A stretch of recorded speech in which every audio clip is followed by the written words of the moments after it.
Hi everyone, it's Suzanne. Welcome back. I hope everybody had a great Christmas. Today I'm going to share with you all the bookish items that I got for Christmas. So I'm going to start off with some bookish items and then move into the books that I received for Christmas. And I'm going to share a couple that I gave my hubby for Christmas. And I was going to show you all the books that I gave my daughter as well. But it ended up being way too many books for one video. So I'm going to do a separate video for the books my daughter received for Christmas. All right, I'm going to start off with the bookish items like I said. The first item I'm going to show you is a book bestie. And this has a snap in the top and I liked the size of it. It gave you more possibilities than some of the other ones that I've seen. And I love the color. I thought it was a lot of fun. And I also received the bookmarks. So these are my favorite bookmarks, these magnetic bookmarks. I wish I had a drawer full of them. Absolute favorite. I love these colors, and truth be told, they were on sale, so of course I grabbed a couple. It's a handmade journal of recycled paper, and this is London, so that's Big Ben. I'll take the plastic off in case it's reflecting. Ooh, that feels soft. Ooh. And it's lined. Love that. So much more useful. A lot of times I find these really pretty journals, they don't have any lines and I just make a mess out of them. So this is fantastic. Now I also bought myself a set of 3 cozy socks for cuddling up when you're reading on those cozy days. But I have to admit, I already used 2 of them. This is the only pair of the 3 that I haven't worn yet. And this is what happens when you buy your own Christmas presents.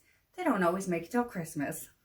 And the last bookish item I'm going to show you is this gorgeous navy blue soft cuddly blanket. Now I consider these bookish items. So this is one side and this is the other. I'm going to segue now into the items that I gave to both Vivian and I together. Vivian is my 7-year-old daughter. And the first one, I just thought this was so cute. These are writer finger puppets. So we have the great writers, it's called. Leo Tolstoy, Shakespeare, Virginia Woolf, and Charles Dickens. Couldn't resist. I think they're so fun. My daughter's obviously beyond finger puppets at this point. They also have magnets so you can stick them on the fridge. Generally, as a book lover, I just thought they were adorable, okay? There are 3 books that I gave to both Vivian and I. The first one is Shakespeare for every day of the year. I did mention this in another vlog, I think. But this is literally daily readings from all of Shakespeare's material. So plays, poems, sonnets, and there's little excerpts from all of them so you can read one a day. I love these, but they're really helpful for sure in a daily read. And I thought this would be fun because we were doing another one in the fall that somebody had recommended to us. And we both decided it was boring, we didn't like it, looking for something new. And then I saw this was coming out and I hunted down this particular cover because I know in Canada they were trying to sell me an ugly yellow one. And I went and found this one that I originally saw, the green one. It's gorgeous. Speaking of gorgeous covers, the next book that I gave to the both of us is Poems to Save the World With. And this is chosen and illustrated by Chris Riddell. Yeah, I think this is gorgeous. And as I mentioned in that other video, I found and discovered this book from Miranda Books on Instagram. It's obviously timely. I do read a lot of poetry, so I thought this would be perfect. And when I say timely, I meant with the pandemic. Look, oh, it has one of these too. Wouldn't it be great if every book came with these? Now, the final book that I gave to both of us is Harry Potter and the Philosopher's Stone, and this is the edition, Mina Lima's edition, and she was responsible for the props and the graphics in the Harry Potter, her company. So this is adorable. It has many pullouts. It's absolutely gorgeous and stunning. And if you want to see more of that, I'll link the video below. I did one of the Harry Potter toys and books received for Christmas. This was one of them. The next 4 books that I'm going to show you are the ones I gave to my honey Michael for Christmas this year. The first one, I'm sure many people are receiving under the tree this year, is A Promised Land by Barack Obama. Now, the next one is a picture book that Vivian gave to Michael, her dad, and it's called You Made Me a Dad. And I have to say, this is really sweet and adorable. I do think that it was probably for a first-time dad, which Vivian is Michael's second child, but it's still adorable and I couldn't resist it. It's a sweet message for him from her. The next one is Michael is an avid kayaker, therefore has a fascination with sharks. Now, I originally thought he just really was infatuated with sharks, but he did inform me that it's not that he's infatuated with sharks necessarily. It's the fact that where we live, they actually are around a lot and he has to pay attention to what they're doing when he goes out sea kayaking. But this I thought was an absolute beautiful collection. It's all photographs of sharks from, of course, National Geographic photographers, and it's taken all over the world, so it's really gorgeous.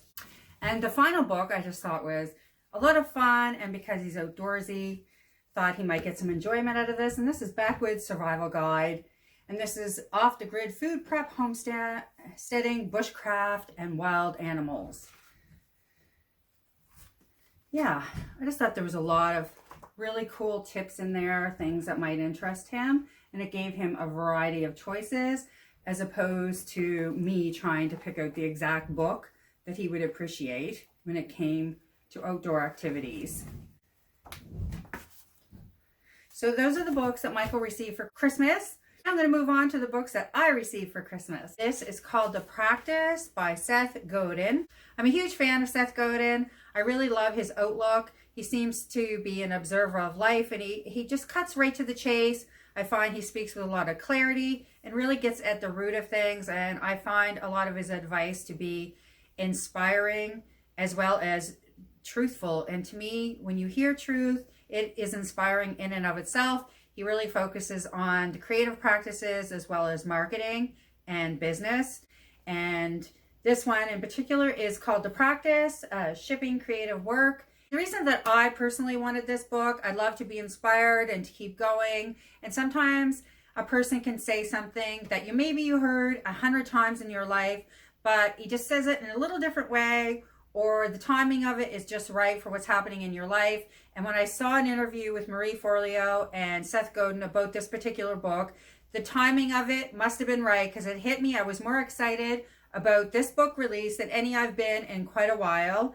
And it's because I've decided this year is to be, it started in 2020, but I'm really going for it in 2021, that I'm just going to commit to practicing and being consistent for a year. If following my particular desire to create, this year I'm going to focus on BookTube, and it doesn't matter that I don't understand any great end result like I might with a company, which is what I've done in the past. It just feels right. It feels good. I want to keep doing it. And I thought reading this would inspire me to keep going and to do what I love and to see where that particular practice led. And this is one of the fiction books I have, and it's called The City We Became, a novel by N.K. Jemisin. And I have to admit, I started this book, oh my gosh, I had a copy from the library and I absolutely loved it. And I had to return it way before I was finished. And normally when I love a book, I will keep it a little past the due date. But this time I was okay with giving it back because I knew without a doubt, I wasn't even very far into the book, that this was a keeper, that I was absolutely buying my own copy because it was one of those books that I started to read and I knew that I would be reading it again and that I would need to read it again and enjoy it every time. Definitely something for my personal library. And what this book is, it's about all the boroughs in New York come alive. So there is a person representative of each borough, and they come together to fight a being from another planet that's out to destroy New York. And it was so amazing. And not being from New York, if you have any sort of fascination with New York, it certainly will give you a perspective of the people that live in New York, as well as the different communities and boroughs in New York. And I've watched a couple interviews since I started this book with N.K. Jemisin, and she talks about the research that she did. She's a brilliant writer. When you start to read a book, I felt instant writer's envy and also just plain excitement, because I knew I found somebody's writing that was just so good. Like I would give anything to be able to write like N.K. Jemisin. And what's funny about that is I don't actually have any inclination to be a fiction writer, but just to be able to write anything like N.K. Jemisin would feel good.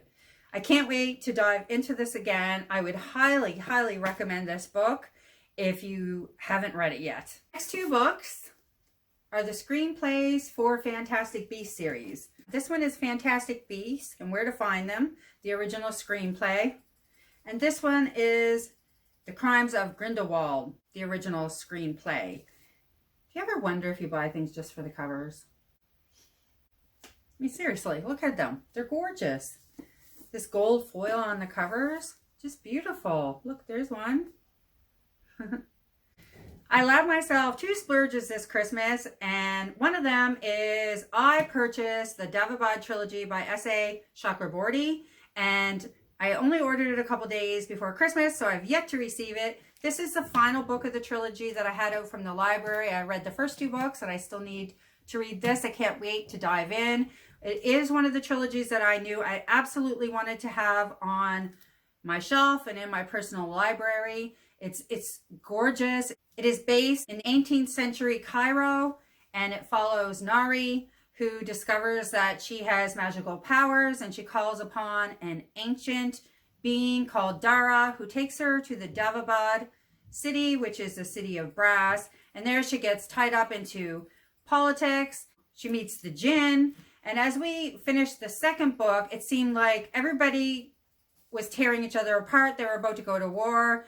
And by the time the second book ended, I wondered if there was going to be anybody left. So I can't wait to see what comes of all of that in the third book. And this one's called The Empire of Gold. And like I said, I will have the 3 of those on my shelf. And these will definitely be a reread for me. And the other splurge that I gave myself for Christmas is this copy of Harry Potter series. And I love the Hogwarts design. I did mention that in another video that I did, which details all the Harry Potter toys and books we received for Christmas. So I'll leave that link down below. That's everything I received for Christmas, what I gave Michael for Christmas, also what my daughter and I received as a unit together. I would love to hear what books you received for Christmas that you're excited about. Please leave them down below. And I will also link, once it's up, the video of all the books that my 7-year-old daughter received for Christmas. All right, I will see you soon with another bookish video.